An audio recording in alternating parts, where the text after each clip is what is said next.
So Leonard was thrilled. As soon as that episode aired, he knew that the gesture had caught on. He left, the next day he said he was walking down the street, and wherever he went, people would raise their hand and say, "Live long and prosper." And it tickled him no end that he was being blessed in the old Hebraic way wherever he went, whether people knew it or not. And he loved the fact that people started blessing each other. So after that book came out, Leonard and I, people are often surprised, the one thing we never spoke about was Star Trek. Our relationship was based on a love of literature, of museums. We would go places. I mean, it was wonderful. If there was a museum show we wanted to see, we would call up and get, the curator would walk us through before the public got. I got to see some wonderful shows, but we almost never spoke about Star Trek. But while writing the book, I thought that I should have the experience. And so I went with Leonard to my very first Star Trek convention.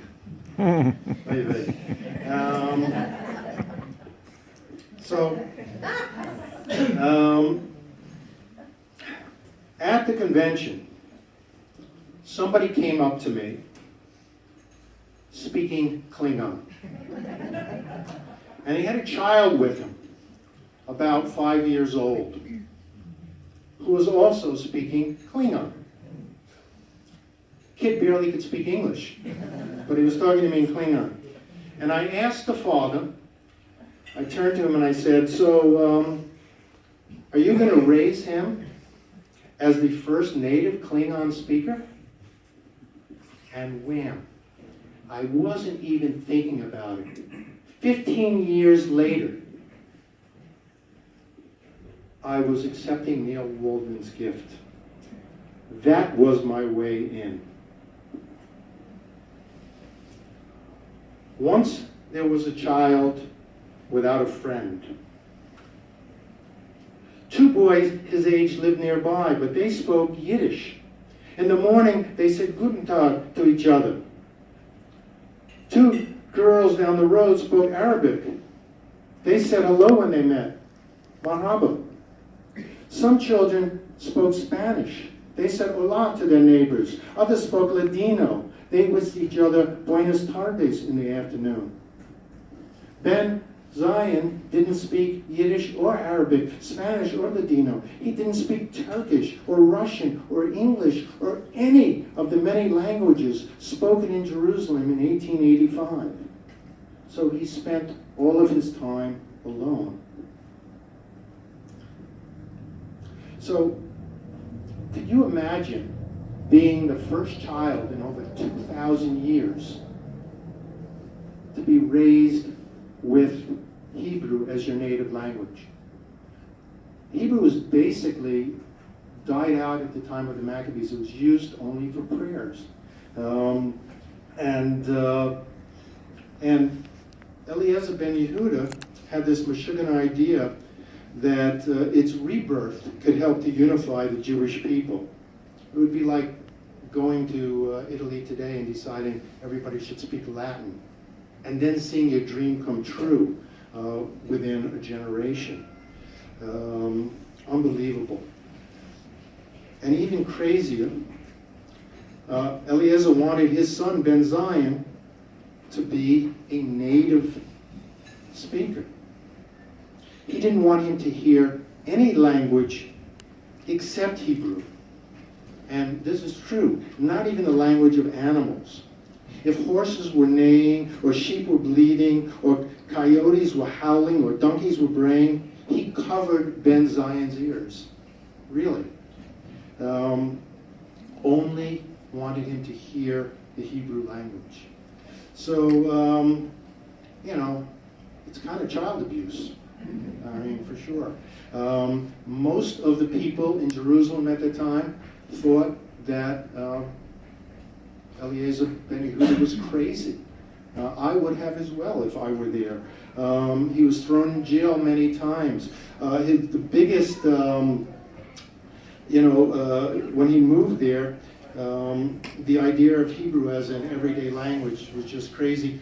Almost every Jew, the Jews were the people who mostly were against him. The champions of him were the Arabs who were already there, because he could explain to them how Hebrew and Arabic had similar roots, and hearing Hebrew spoken in the marketplaces would bring the families back together. So it was it's crazy. There's the other Jews telling him he's Mishugana. Okay. A man named Zalman shouted at Eliezer, "Hebrew is holy and should be only used for prayer. We should never use sacred words to take out the garbage or to ask for the bathroom." And Ben Yehuda used to say, "You think the prophets never went to the bathroom?" But during his lifetime, 55 schools opened with all instruction in Hebrew. Eliezer believed that Jews and Arabs was mishpacha, family.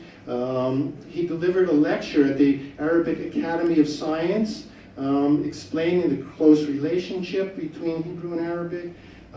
He explained how he borrowed words from Arabic, and how Arabic had borrowed words from Hebrew.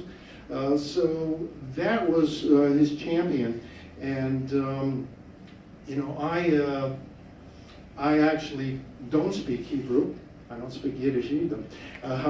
But I love words, and that's what attracted me to this story. How do you go about creating new words for everything that happened in 2,000 years? Ice cream, bicycles, libraries. And that's what this story's about, the language of angels. It talks about that, how that all happened. I'm hoping that people learn that language is fun, it grows, it changes. Most kids think that it's static. They take tests and they're told this grammar's wrong, that's wrong. And they don't learn to love language and to really grow with it. So I'm hoping that that's what comes from this book. The